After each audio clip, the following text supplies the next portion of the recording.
용비어천가 보도록 하겠습니다. 용비어천가 본문 보기 전에요. 핵심 정리 통해서 어떤 내용을 배울 것인지 개괄적으로 정리 한번 하고 들어가도록 하겠습니다. 용비어천가의 갈래를 보면 서사시라고 되어 있어요. 우리가 보통 보고 있는 시들 같은 경우는 대부분 개인의 정서를 노래하고 있는 서정시입니다. 하지만 용비어천가는요, 개인의 정서를 노래하고 있는 것이 아니고 조선 건국의 정당성에 대해서 이야기를 하고 조선이라고 하는 국가가 후대 임금들에게 어떤 의미여야 하는지, 그래서 후대 왕들은 어떻게 해야 하는지, 후대 왕에 대한 권계 이런 것들에 대한 이야기를 해주다 보니까 개인의 감정이 아니라 이 사자는 사건 혹은 일이라고 하는 뜻입니다. 그 사건과 일에 대해서 이야기해주고 있는 시 서사시다 이렇게 보시면 돼요. 그래서 우리가 기본적으로 보고 있는 인간의 감정에 대해서 노래하고 있는 내용이 아니고 용비어천가는 사건에 대해서 다루고 있는 시다라고 생각해 주시면 됩니다. 그리고 또 다른 갈래, 악장이라고 되어 있는데요. 악장이 무엇인가 한번 보도록 하죠. 악장은요, 조선 전기 궁중에서 국가의 공식적인 행사인 제향, 연향 때 쓰이는 시가였다. 제향은 제사, 연향은 연회라고 생각해 주시면 됩니다. 그래서 제사를 지낼 때나 연회를 베풀 때 노래 가사로 쓰이던 시가라고 하는 것이 악장 가사입니다. 그래서 용비어천가 같은 경우는 조선 전기에 궁중에서 행사를 할 때 불렸던 노래 가사다 이렇게 생각해 주시면 될 것 같습니다. 성격은 송축적이고 예찬적이다 라고 되어 있어요. 무엇을 송축하고 무엇을 예찬하느냐 하면 조선을 건국한 육룡에 대한 예찬, 송축, 그리고 조선이라고 하는 국가가 굉장히 오랜 시간 동안 이어져 나갈 것이고 열매가 많이 달리는 나무처럼 굳건하게 갈 것이다 해서 조선에 대한 송축, 그리고 조선을 건국한 6명의 임금, 육룡에 대한 예찬 이런 것들이 들어간다 보시면 됩니다. 성격은 서사적, 그래서 사건에 대해서 이야기하고 있는 시다. 다시 한번 정리해 봅니다.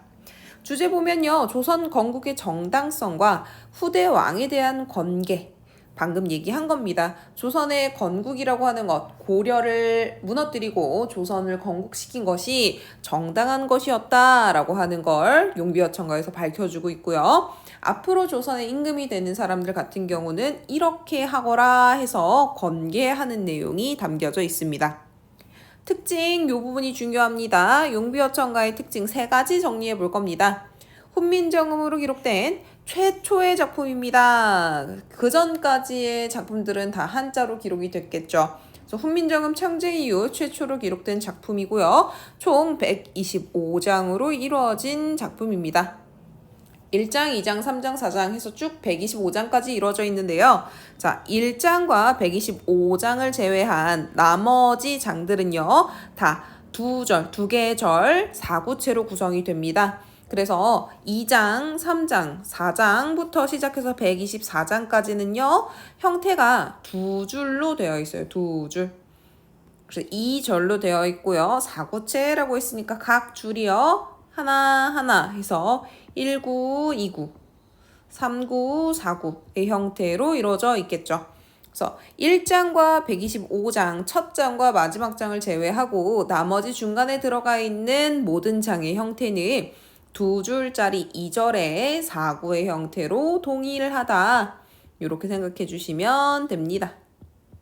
자, 그 다음에 마지막 특징 보도록 하죠.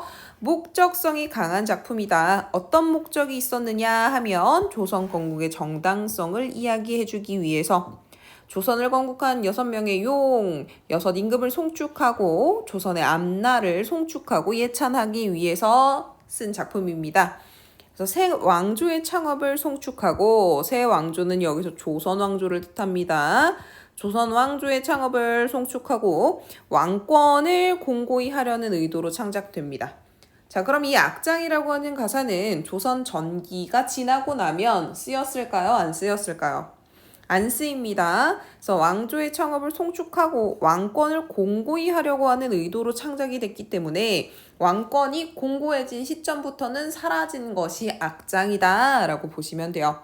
그래서 용비어천가는 조선 전기에 쓰인 작품이고요. 조선 중기 이후부터 이제 성종 이후부터입니다. 성종 때까지만 쓰였고 성종 이후부터는 볼 수 없는 장르입니다. 그래서 서사시 악장 가사는 몇 개 없어요. 자, 제재해설 보고 본문으로 넘어가도록 하죠. 조선을 세종대왕이 정인지, 권제, 안지 등에게 명하여 짓게 한 작품으로 조선을 세우기까지의 선조들의 공덕을 기리고 조선 개국의 정당성을 밝히고 있는 작품이다. 그래서 세종 27년부터 세종 29년까지 간행이 됐다. 해서 훈민정음이 1443년에 만들어지고요.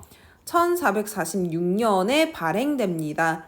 1445년부터 편찬돼서 1447년에 간행되었다 하면 훈민정음이 만들어진 후 그 다음에 공표되기 전 1446년 전 1445년부터 짓기 시작해서 반포 후 1447년에 완성이 된 거죠. 자, 여기까지 보고 본문 들어가도 괜찮을까요? 괜찮겠죠? 자, 그러면 본문 가서 보도록 하겠습니다. 용비어천가 제목의 뜻이 무엇이냐 하면 용이 날아가서 하늘을 다스리다 라고 하는 것. 자, 용비어천가는요, 용이 날아올라서 하늘을 다스리는 것을 노래한다. 이 가짜는 노래 가짜입니다. 노래 가짜. 그래서 용이 날아 하늘을 다스리는 노래. 여기서 용은 누굴까요? 조선을 건국한 임금을 상징하죠. 나라를 다스린다, 하늘을 다스린다. 이 천이 뭐겠습니까? 조선입니다. 조선. 임금이 용처럼 날아서 하늘을, 즉 조선을 다스리는 노래. 그게 용비어천가입니다. 그래서 우리가 볼 거는 1장과 2장이네요.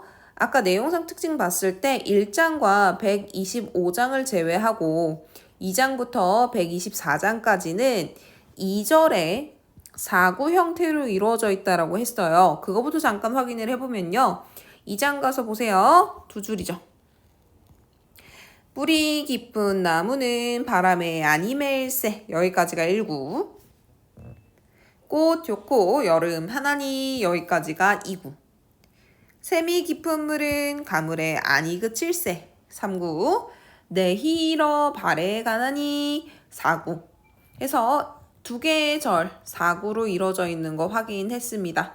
1장은 어떤가 보도록 합시다. 1장 일단 딱 봤더니 형태가 2장과 다르죠.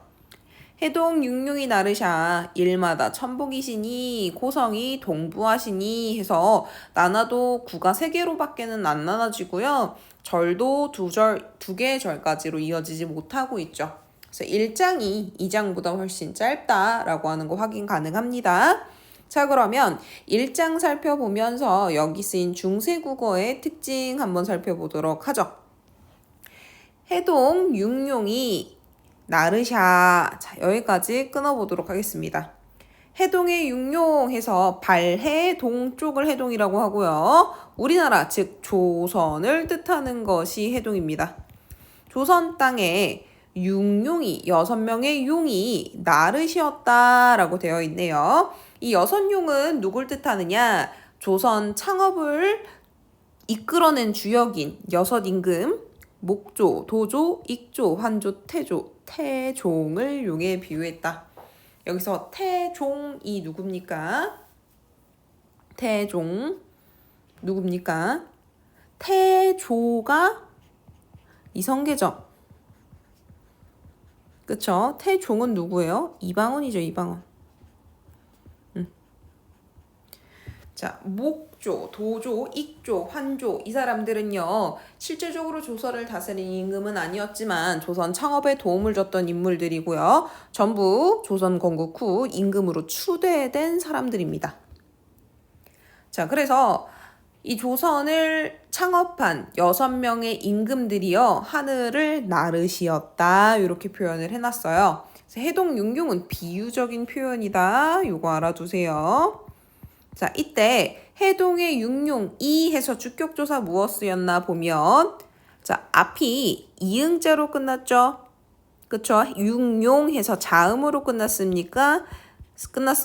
그래서 자음 뒤에 자음 붙은 이 와야겠죠. 그래서 주격조사가 자음이 붙은 이의 형태가 왔다 확인 가능하고 나르샤 해서 얘는 날다의 어간에 으라고 하는 쉽게 얘기하면 연결해주는 선어말어미다 이렇게 생각해 주시면 될 것 같아요.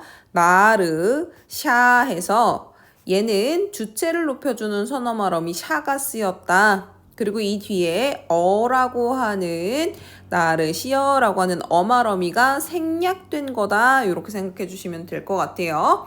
그래서 여기서 샤 주의해서 잘 봐주세요. 해동 육룡이 나르시어 현대어로 풀어보면 시랑 같은 뜻입니다.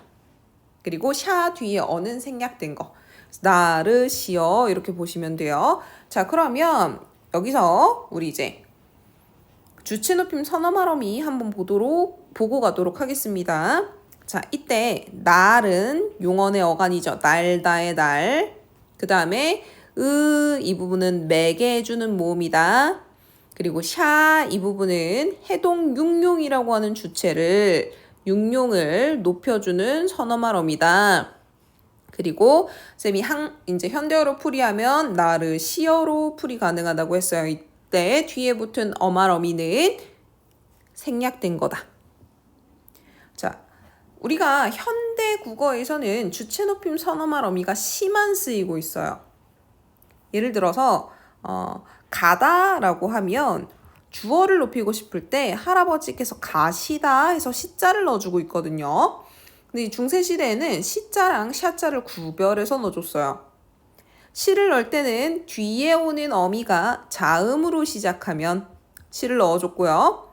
샤자는 뒤에 오는 어미가 모음이면 샤자를 넣어줬어요. 그리고 샤 뒤에 오는 어말 어미는 모음으로 된 어말 어미는 생략해 줬습니다. 그래서 시로 끝나는 경우는 뒤에 자음 어미는 생략이 불가능해서요. 어미가 등장해서 나옵니다. 근데 중세국어에서 샤로 끝나는 애들은 뒤에 있는 어말 어미가 생략되기 때문에 샤로 끝나는 형태로 나타나요. 그래서 해석은 시어로 해주시면 됩니다. 자, 그럼 보면 주체 높임 선어말어미 봅시다. 자음어미 앞에서는 시가 등장하고 모음어미 앞에서는 샤가 등장한다. 자, 이때 선어말어미 같은 경우는요. 단어 앞과 뒤에 붙임표가 둘 다 붙습니다.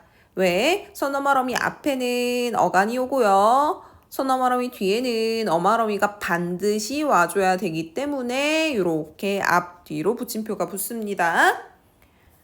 자, 그럼 이제 뒤로 넘어가죠. 해동 육룡이 나르시어 해서 얘는 육룡이라고 하는 주체를 높여주는 것이다.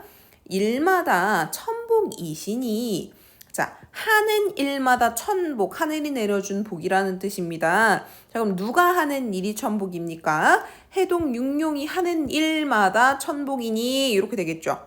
그러니 이 시도 뭘 높여주는 시입니까? 해동 육룡 주체를 높여주는 주체 높임 선어말어미 시죠. 자, 앞에는 왜 샤가 쓰였습니까? 나르시어 해서 뒤에 오는 어미가 모음어미였기 때문에 샤로 써준 거고요. 천복 이신이는 왜 시입니까? 뒤에 오는 어말어미가 니 해서 자음으로 시작하죠. 그러니까 시가 온 겁니다. 그렇죠? 자, 이때 이자가요. 앞에 해동 육룡이의 이자랑 천복 이신이의 이자랑 형태가 뜻이 다릅니다. 앞에 이는 주격조사이고요. 이신이는 현대어 풀이로 보게 돼도 이신이에요. 이 현대어 풀이로 보게 돼도 이신인데 이게 현대어 서술격조사 이다의 변형 형태로 생각해 주시면 되고 마찬가지 중세국어 이신이의 이도요. 우리 이제 이다라고 하는 서술격 조사 있죠? 그래서 이 이다의 변형 형태로 봐주시면 됩니다. 그래서 육룡이 나르샤에 있는 주격 조사고요. 천복 이신이에 있는 뭡니까? 이다라고 하는 서술격 조사에 변하지 않는 부분. 그래서 여기 보시면 자 이는 서술격 조사 이다에서 온 거고, 시는 주체 높임 선어말어미 시가 붙은 거고, 왜요? 뒷말에 니은하는 자음이 왔으니까 샤가 아니고 시가 붙은 겁니다. 니는 이유를 나타내는 연결어미가 쓰였다. 그래서 해동 육룡이 나르샤 할 때 이 이는 주격 조사 이고, 천복 이신이의 이는 서술격 조사 이다. 자, 고성이에서 고성 과동부하시니의 뜻이에요. 뒤에 가서 설명하겠지만, 고성이 동부하시니, 고성이 동부하시니 할 때 이 이는 주격 조사 이도 아니고 서술격 조사 이도 아니고 비교 부사격 조사로서 쓰였습니다. 자, 해동 육룡이 나르시어 하시는 일마다 하늘에 복이시니 고성과 동부하시니 했어요. 자, 고성이라고 하면 옛 성인이란 뜻입니다.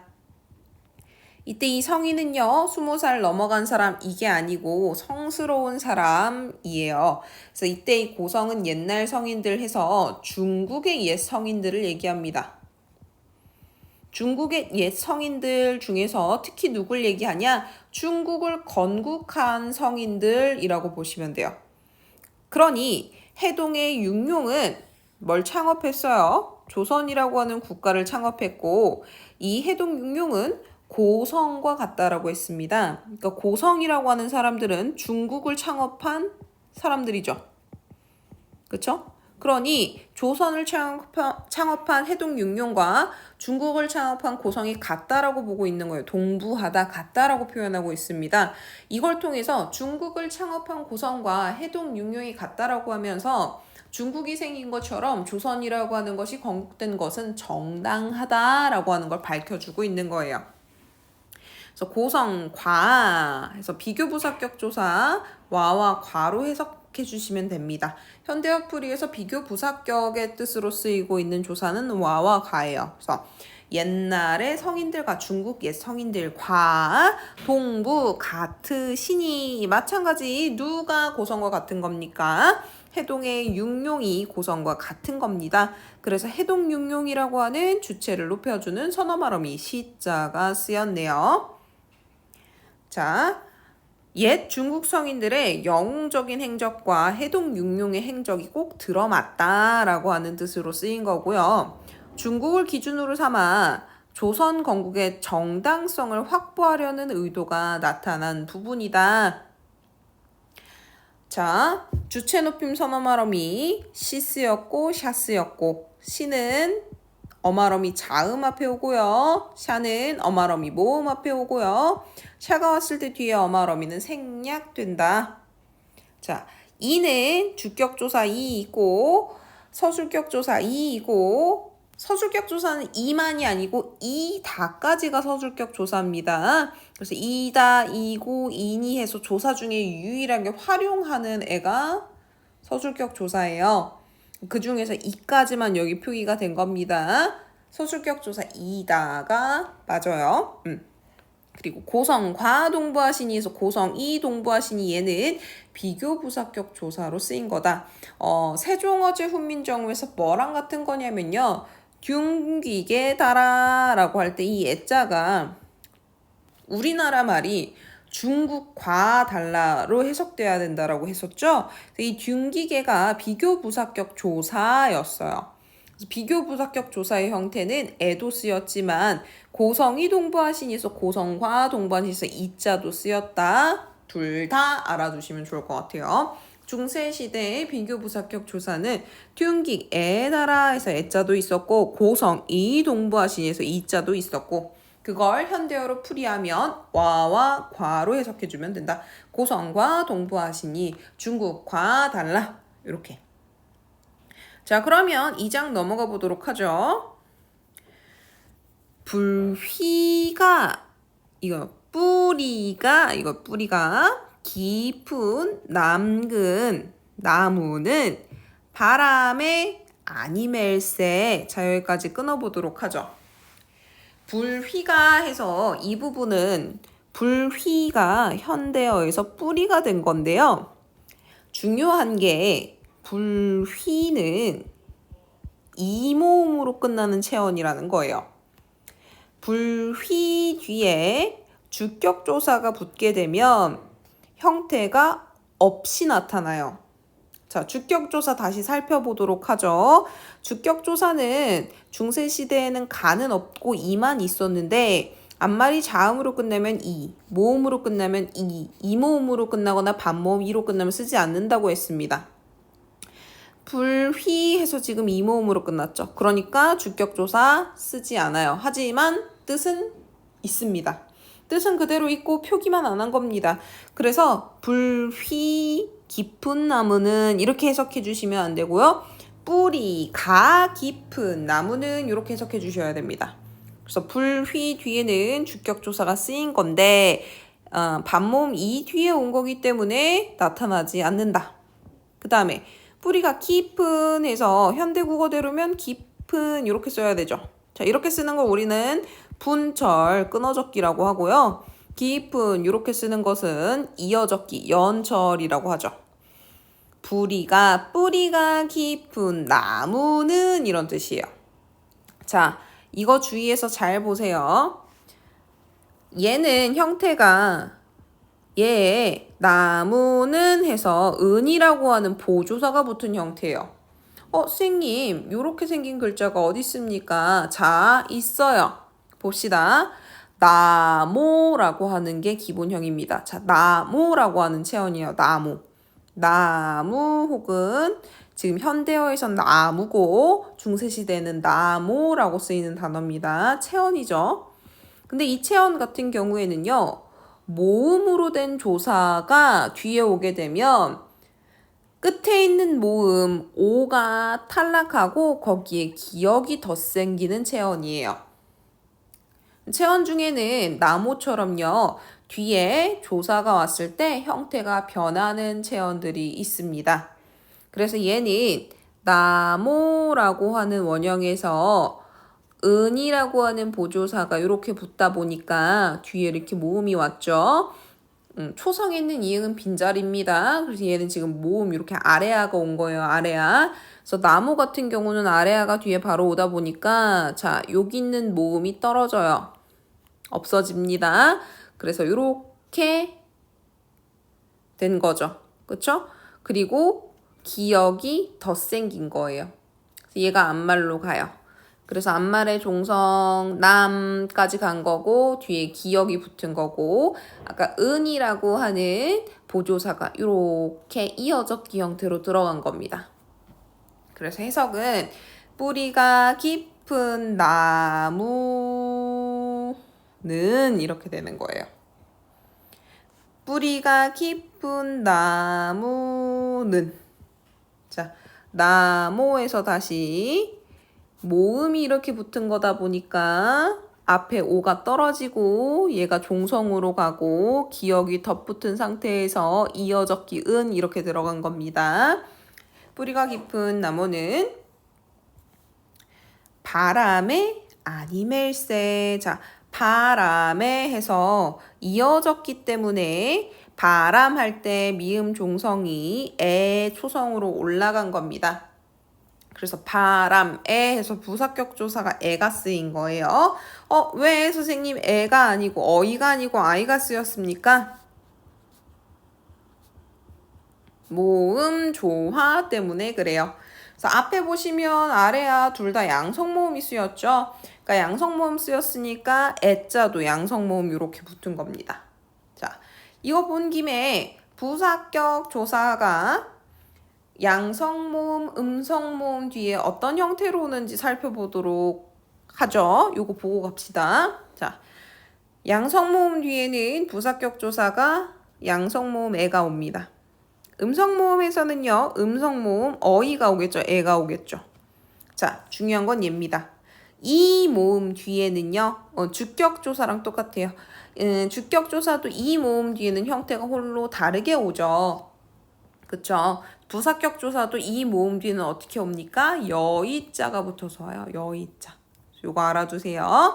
그래서 지금 우리가 본 부분은 바람해서 양성 모음 뒤에 왔기 때문에 애자가 붙은 거고 이어적기에서 이렇게 된 겁니다. 뿌리가 깊은 나무는 바람에 아니 멸세해서 멸세할 때 리을세는요 뭐뭐 하기 때문에 라고 하는 뜻을 나타내주는 종속적 연결어미예요. 종속적 연결어미. 문장을 연결해주는 어미고요. 이 연결어미 같은 경우에는 대등적으로 연결해주냐 종속적으로 연결해주냐 하는 역할이 생기게 되는데 대등적으로 연결해주는 연결어미 같은 경우는 연결어미 기준 앞문장과 뒷문장의 순서를 바꿔도 의미가 변하지 않아요. 나는 포도를 좋아하고 동생은 딸기를 좋아한다. 자, 이때 좋아하고에서 하고의 고자는 대등적 연결어미입니다. 그런 경우에는 나는 딸기를 좋아하고 동생은 포도를 좋아한다. 바꿔도 상관없어요. 이렇게 되면 의미가 다르죠. 자, 동생은 딸기를 좋아하고 나는 포도를 좋아한다. 이거나 나는 포도를 좋아하고 동생은 딸기를 좋아한다. 똑같은 뜻이죠. 하지만 뭐뭐 하기 때문에 같은 연결어미는요. 연결어미 기준 앞뒤 문장을 바꿔버리면 의미가 달라집니다. 그런 걸 종속적 연결어미라고 해요. 비가 오기 때문에 땅이 젖었다. 자, 땅이 젖었기 때문에 비가 왔다. 말 됩니까? 안 되죠.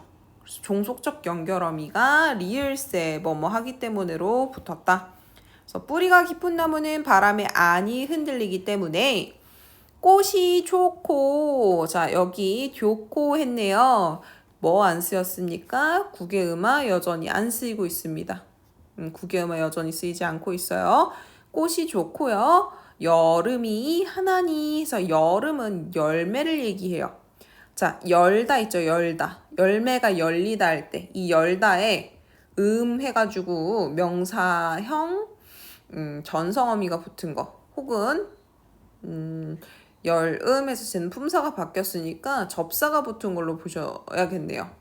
명사형 전미사가 붙은 겁니다. 명사형 전미사.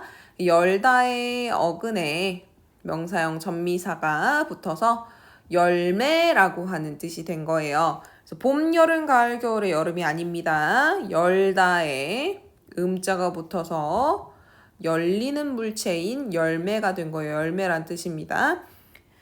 뿌리가 깊은 나무는 바람에 아니하기 때문에 꽃이 좋고 구겨만 일어났고 좋고 해서 얘는 원래 히읗 받침의 뒤에 고가 오게 되는데 이어적기 하다 보니까 히읗이랑 기역이 축약돼서 키읔된 거예요. 이어적기 흔적입니다. 그래서 꽃이 좋고 여름 열매가 하느니 이때 이 하다는 두의 뜻이 아니고 많다의 뜻이죠. 많다. 꽃이 좋고 열매가 많으니. 자, 그 다음에 2절로 가죠. 샘이 깊은 물은 해서 샘이 해서 이렇게 생기네. 주격조사 이가 붙었어요. 앞말이 자음으로 끝났으니까 자음으로 시작하는 이자 붙은 겁니다. 샘이 깊은 물은 해서 둘 다 이어적기 하고 있죠. 그리고 물은 이렇게 해놔서요. 물 같은 경우는요. 근대 국어가 지나고 나면 물이라고 해서 원순 모음화 됩니다. 원순 모음화 기억하고 계신가요? 원순 모음화 초성에 미음, 비읍, 피읍, 쌍비읍과 같이 입술 소리가 오고 이 입술 소리 뒤에 평평한 모음인 평속 모음 의가 왔을 때 근대 국어 지나게 되면 얘가 원순 모음인 우로 바뀌게 되는 현상이 원순 모음화였는데요. 중세 국어에서는 원순 모음 아직 일어나지 않고 있는 거죠. 그래서 샘이 깊은 물은 가물에 해서 가물에 해서 부사격 조사 마찬가지 아래아가 앞에 단어에 쓰이고 있다 보니까 양성 모음 지켜서 모음 조화 지켜서 애자 붙이고 있는 겁니다. 가물에 해서 모음 조화 여전히 지켜지고 있는 거 나타나네요. 그래서 샘이 깊은 물은 가뭄에 아니 그치기 때문에 마찬가지 그칠세에서 리을세 뭐뭐 하기 때문에 쓰고 있습니다.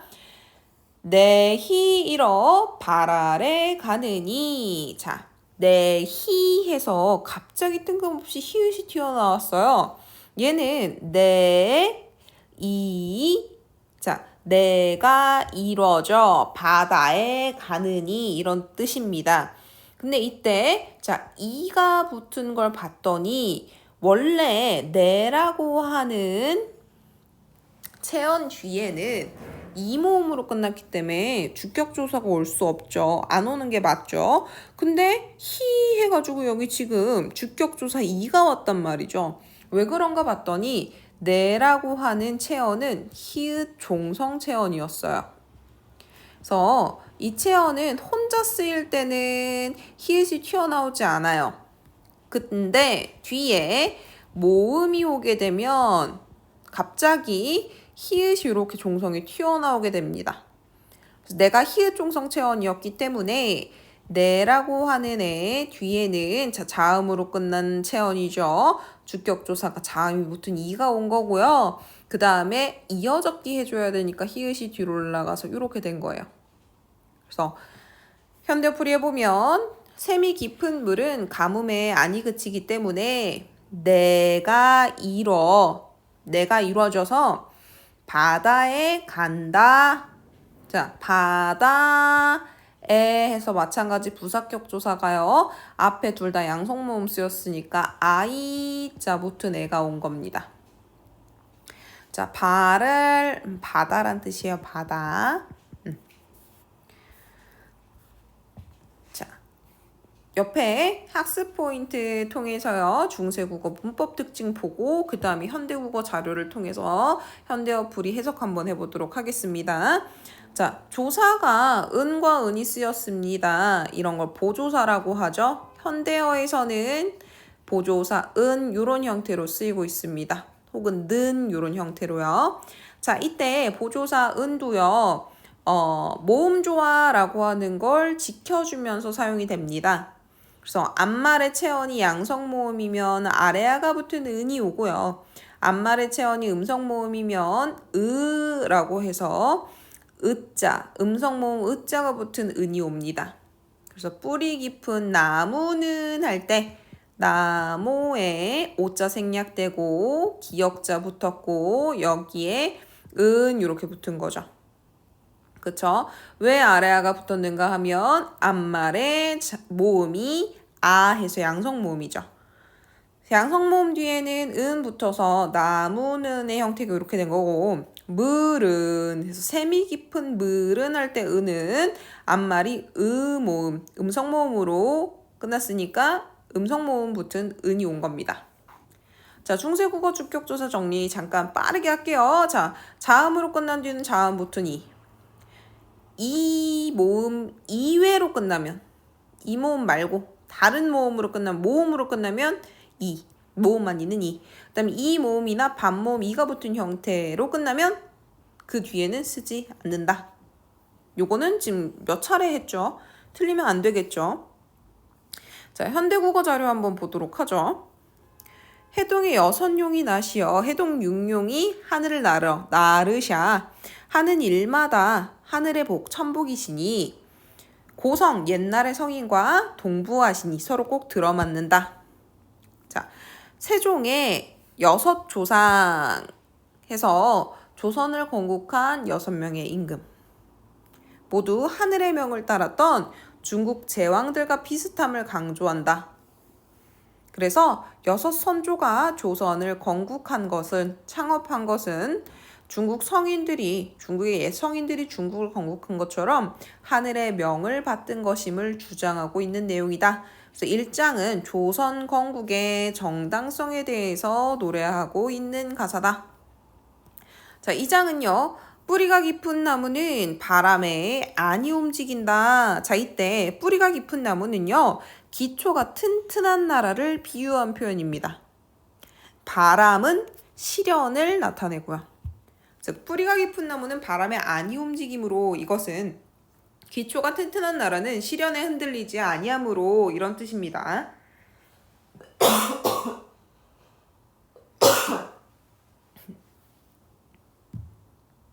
자, 다시 보도록 하죠. 꽃이 좋고 열매가 많으니 꽃과 열매는 조선이라고 하는 나라, 기초가 튼튼한 나라가 안정적으로 유지되며 번창할 것이다 라고 하는 걸 비유해 준 표현입니다.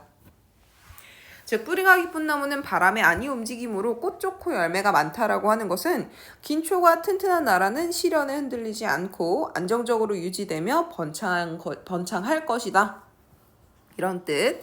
자, 그 다음에 샘이 깊은 물은 가뭄의 안이 그침으로, 자, 유서가 깊은 나라가 샘이 깊은 물이라고 비유된 거죠. 가뭄, 바람과 유사한 겁니다. 위협이요, 위협. 시련, 고난.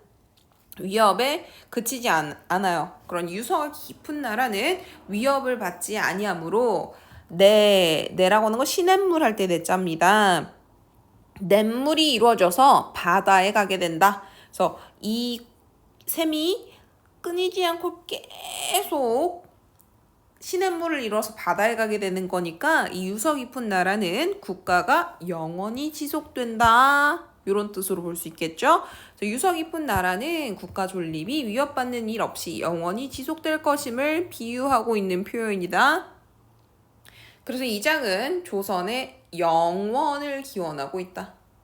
기초가 튼튼하게 만들어진 나라 조선이, 혹은 조선이 기초가 튼튼하게끔 되어서 안정적으로 유지되고 번창했으면 좋겠다라고 하는 기원. 유서가 깊은 나라가 되어서 국가가 사라지거나 없어지거나 위협받는 것이 아니고 영원히 지속될 것을 기원하는 내용. 이렇게 보시면 될 것 같습니다. 자, 중세국어의 특징은 무엇인가요?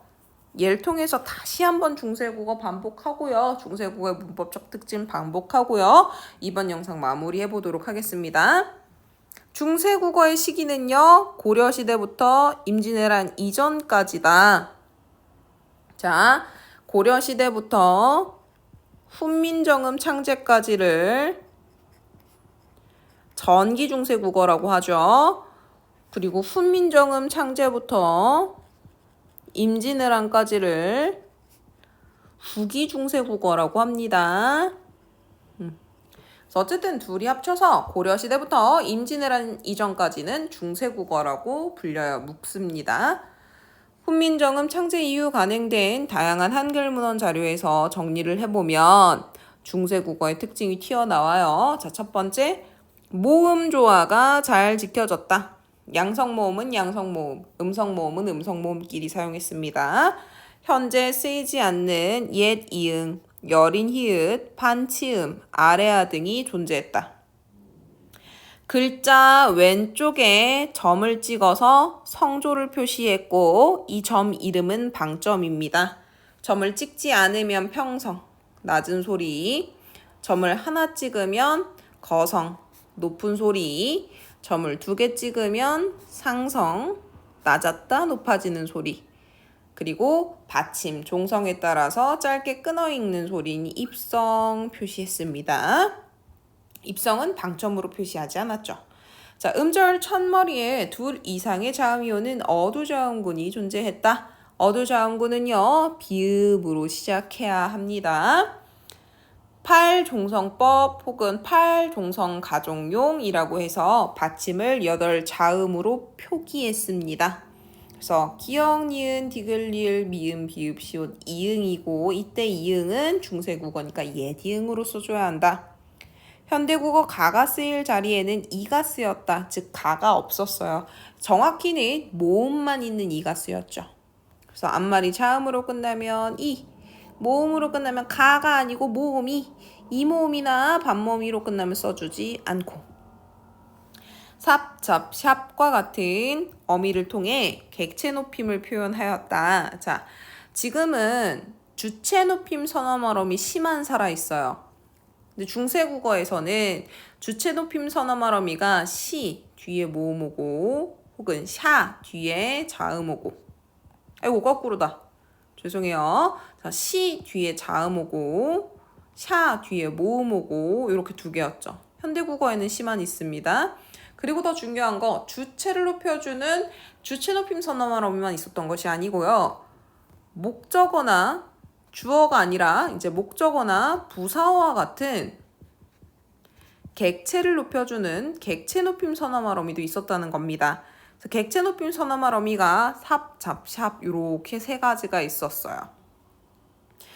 그리고 이 세 가지가 오게 되는 조건도 앞에 어떠한 자음이 오고 뒤에 모음이 왔는지 자음이 왔는지에 따라서 이 형태가 조금씩 달라지는데 학교에서 그걸 언급을 해주셨으면 선생님이 따로 설명을 해주도록 하고요.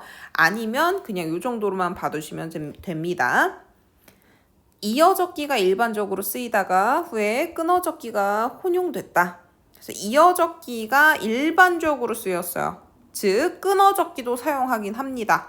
안 쓰지 않습니다. 하지만 이어적기가 대부분이었다. 그러다 나중에 이제 근대국어를 지나서부터요. 끊어적기랑 혼용되면서 이제 차후 현대국어에서는 이어적기, 끊어적기가 이제 완전히 섞여서 사용되게 되죠.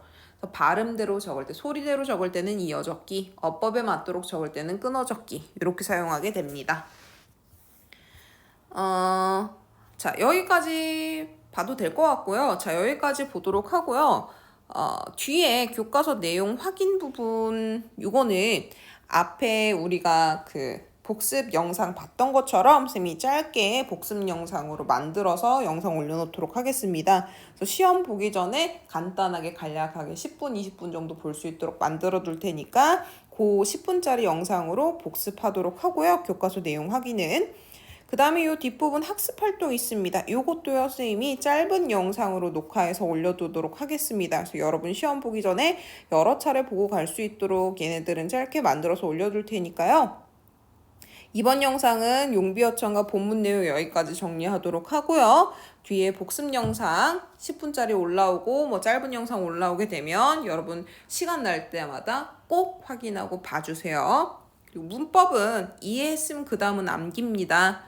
그래서 지금 선생님이 설명한 영상 보고 난 다 이해했어 하고 그리고 손 놓지 마시고요. 시험 보기 전까지 달달달달달달 외워서 여러분들 본문만 딱 보면 얘가 뭐다? 라고 하는 거 튀어나올 수 있도록 연습해 주시면 좋을 것 같습니다. 자, 이번 영상은 여기까지 마무리하도록 하겠습니다. 수고하셨습니다.